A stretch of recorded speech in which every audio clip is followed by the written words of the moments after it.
my perspective is a little bit future focused, and I see two big challenges. We had very application level example. I want to just shift it a little bit.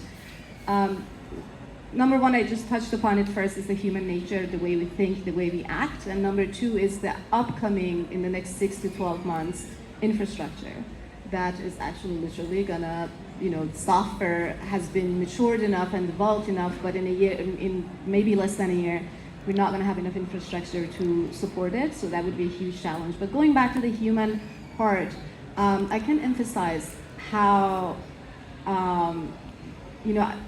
I talked about the 3-founder unicorn concept, and then interestingly enough, many of these founders I talk to, and they don't even see this as a value, or they don't recognize they're doing it. They're just doing it because now they can. Like, an example is in automation and how you could really build your agents to accelerate. When I was a founder, I reached a point in my startup that I needed to come up with a marketing plan. From product management perspective, yes, I have a big ego and everything and reputation, but I've never designed or launched a marketing plan.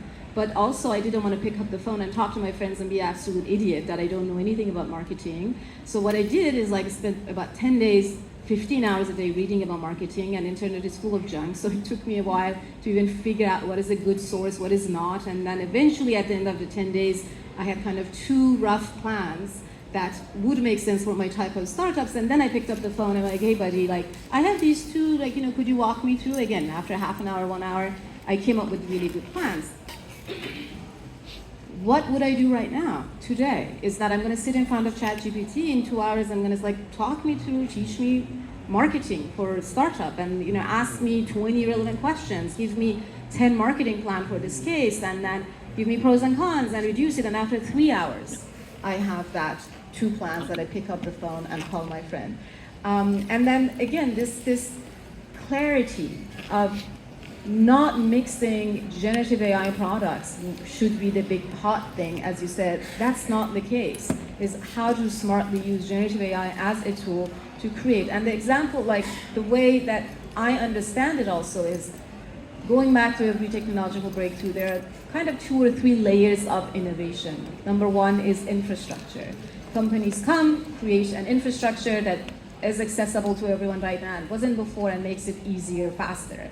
Think about, again, cloud, right? A few companies very quickly took over the market. Amazon Web Services, as a Googler, I have the right to say Google fashionably late to the game, tried, and kind of caught its 25% market share of $70 billion industry.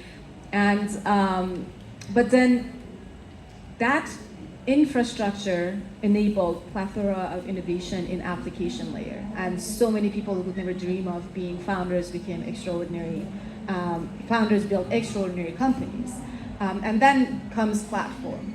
But right now, when we talk about generative AI, again, we kind of have that infrastructure. OpenAI launched, and then other big companies who fashionably late again, they're trying to catch up. But these startups shouldn't think about, I can build this next generation generative AI, whatever. That's not the name of the game. The name of the game is how could you build faster, cheaper, and more efficiently. And then the future of the world that I see it is gonna be literally, we are at the kind of a tipping point where we can build our own virtual workforce.